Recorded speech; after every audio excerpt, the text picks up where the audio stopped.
मेरा एक सवाल है भाई साहब, अभी तेजस्वी यादव जी कहाँ हैं?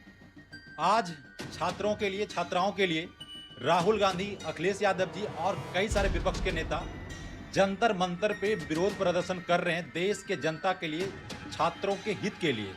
लेकिन वहां पे तेजस्वी यादव जी क्यों नहीं है? इसका जवाब आप कमेंट सेक्शन में दीजिए। और उसके बाद मेरा अगला सवाल यह है कि नरेंद्र मोदी जी धर्मेंद्र प्रधान का इस्तीफा क्यों नहीं ले रहे हैं? आखिर धर्मेंद्र प्रधान जी शिक्षा मंत्री बनने के लिए कितना रुपया दिए थे कि उनका इस्तीफा नहीं लिया जा रहा है? सोचिए कितना विरोध प्रदर्शन हो रहा है शिक्षा मंत्री का, पूरा देश भर में विरोध हो रहा है। कौन विरोध नहीं कर रहा शिक्षा मंत्री का?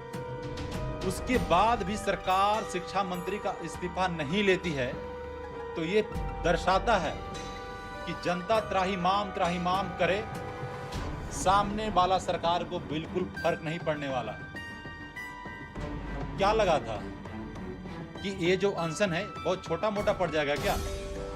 शायद सरकार को ये लगा होगा कि सोनम वांगचुक को अगर हम वहां से साइड कर लें तो ये जो प्रदर्शन है कम जाएगा, विरोध प्रदर्शन।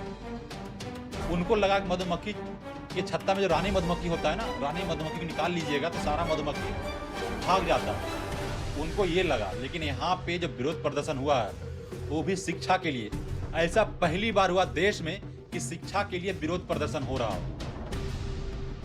लेकिन ये भी बात समझना होगा, जिनके माँ बाप घर में बैठ के बीजेपी को वोट देते हैं, उन्हीं के बच्चे जाके जंतर मंतर पे लाठी खा रहे हैं।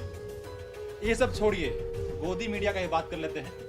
भाई गोदी मीडिया का जो बेइज्जती हो रहा है ना वहां पे जाके, आज तक इतिहास रहा होगा कि गोदी मीडिया का उतना बेकार बेइज्जती हुआ ही नहीं होगा। भाई शर्म नहीं आता गोदी मीडिया का? जाइए बताइए, वहां पे डिफेंड करने चले गए थे गोदी मीडिया, सब तो भगा दिया उनको।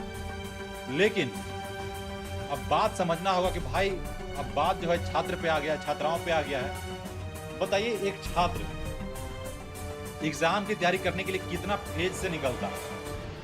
पहले 10 12th करता है, फिर 12th के बाद जेई का प्रिपरेशन या फिर नीट का प्रिपरेशन करता है। नीट करने में 2 साल, मतलब 365 गुना 18 घंटा लगातार मेहनत करता भाई छात्र। जब कंपटीशन तैयारी करता है तब जाके उसका एक अच्छा रैंक आता है। उसके बाद भी पेपर लीक हो जाए तो बिल्कुल ये माफ करने लायक बिल्कुल नहीं है। अगर एक पेपर लीक और हुआ ना तो देश में सत्ता परिवर्तन में बिल्कुल टाइम नहीं लगेगा।